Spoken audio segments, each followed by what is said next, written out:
উচ্চস্বরে একথা বলতে লাগলো, আর কোনরূপ অজুহাত এখনই আমি আর শুনবো না।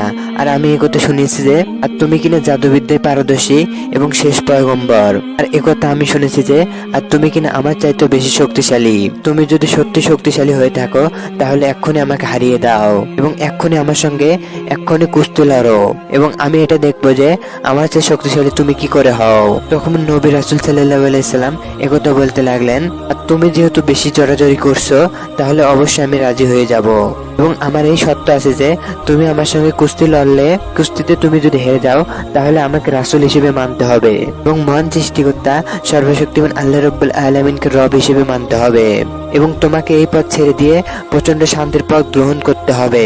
তখন নবীজির এরূপ কথা শুনে রুকানা উচ্চস্বরে একথা বলতে লাগলেন, ওহে দুর্বল ব্যক্তি, তুমি অবশ্যই আমার সঙ্গে হেরে যাবে। তোমার এতটুকু বোধ শক্তি নেই যে তুমি কে আর আমি কে। আমি হচ্ছে পৃথিবীর শ্রেষ্ঠ পালোয়ান আর তুমি হচ্ছে দুর্বল ব্যক্তি। আর শ্রেষ্ঠ পালোয়ান রুকানার নাম শুনে সমস্ত ব্যক্তিগণ ভয়ে থরথর করে কাঁপে, আর তাহার সঙ্গে কিনা এক শক্তি নয় ব্যক্তির কুস্তি লড়বে। তুমি তো এক দুর্বল ব্যক্তি, তোমাকে তো এখানে থুতেই নেই, এক সেকেন্ডের মধ্যেই তোমাকে আমি কুপঘাত করে ফেলবো। কোন রাসূল সাল্লাল্লাহু আলাইহি সাল্লাম সে রুকানাকে উদ্দেশ্য করে একথা বলতে লাগলেন, আর দেখা যাবে কে কাকে হারিয়ে দেয়। সে সর্বশক্তিমান আল্লাহ রাব্বুল আলামিনের কসম, আর যাহার হাতে সমস্ত কিছুর নিয়ন্ত্রণ তিনি অবশ্যই আমাকে সাহায্য করবেন। তখন রুকানা একথা বলতে লাগলো, আমি তোমার কথা দেয় অবশ্যই রাজি হয়ে গেলাম, এবং আমি হেরে গেলে তোমার শান্তির বাণী দয় এক্ষুনি কবুল করব, আর যদি তুমি হেরে যাও তোমাকে এক্ষুনি শাস্তি প্রদান করব। আর তখন এই খবরটি সম্পূর্ণ মক্কা নগরীতে বলা হলো, এবং দূর দূর থেকে সমস্ত লোকজন একের পর এক আসতে লাগলো, এবং মানুষদ্বয় যখন পরিপূর্ণ হয়ে গেল।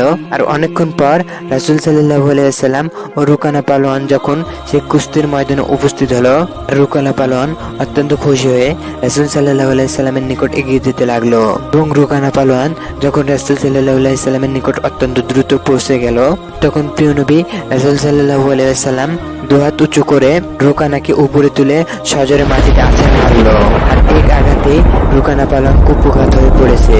শত চেষ্টা করেও রুকানা তার শক্তিদ্বয় ফিরে আনতে পারছে না, আর রুকানা পালোয়ান তথাস্থান থেকে কোনোভাবে উঠতে পারছে না, এবং তার সমস্ত হাড় ও পাঁজর আঘাতে জর্জরিত হয়ে পড়েছে। তখন প্রিয় নবী রাসূল সাল্লাল্লাহু আলাইহি সাল্লাম রুকানাকে উদ্দেশ্য করে একথা বললেন, হে রুকানা, তুমি এক্ষুনি উঠে পড়ো এবং আমার সঙ্গে লড়াই করো। আর আমি এটা পূর্বেই জানতাম যে তুমি আমার সঙ্গে পারবে না, এবং তুমি পরাজয় মেনে নাও এবং শান্তির পথ কবুল করে নাও এবং ঈমান আনো সেই সর্বশক্তিমান সৃষ্টিকর্তা আল্লাহ রাব্বুল আলামিনের উপর, এবং আমাকে রাসূল হিসেবে মেনে নাও। তখন রুকানা পালোয়ান নবীজিকে উদ্দেশ্য করে একথা বললেন, ওহে মুহাম্মদ, তুমি আর একবার আমাকে এই সুযোগ দাও এবং তুমি দেখতে থাকো তোমাকে আমি হারিয়ে ছাড়বো, এবং এইবারই শেষ চেষ্টা, আর এইবার তুমি পারবে না।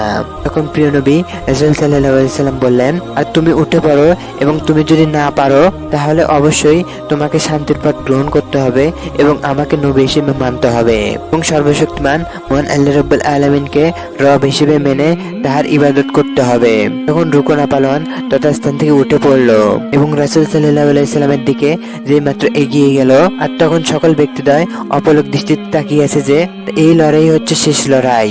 তখন রুকানা পালোয়ান পরিপূর্ণভাবে শক্তি এনে রাসূলের নিকট উপস্থিত হওয়া মাত্র তখন রাসূল সাল্লাল্লাহু আলাইহি সাল্লাম তার দুহাত উঁচু করে রুকানাকে উপরে তুলে পুনরায় মাটিতে তীব্রভাবে আছাড় মারল।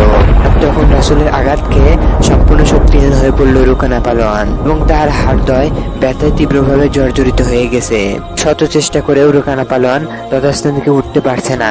তখন রুকানা পালোয়ান উচ্চস্বরে একথা বলতে লাগলো যে, হে নবী মুহাম্মদ, আপনার কথাটা আমি পরিপূর্ণভাবে কবুল করে নিলাম, এবং আপনার সেই শান্তির ধর্মের পথে আমি অনায়ন করলাম, এবং আপনাকে নবী হিসেবে মেনে নিলাম, এবং সর্বশক্তিমান মহান আল্লাহ রাব্বুল আলামিনকে রব হিসেবে মেনে নিলাম, এবং আজ থেকে সেই সর্বশক্তিমান মহান আল্লাহ রাব্বুল আলামিনের ইবাদতই করব।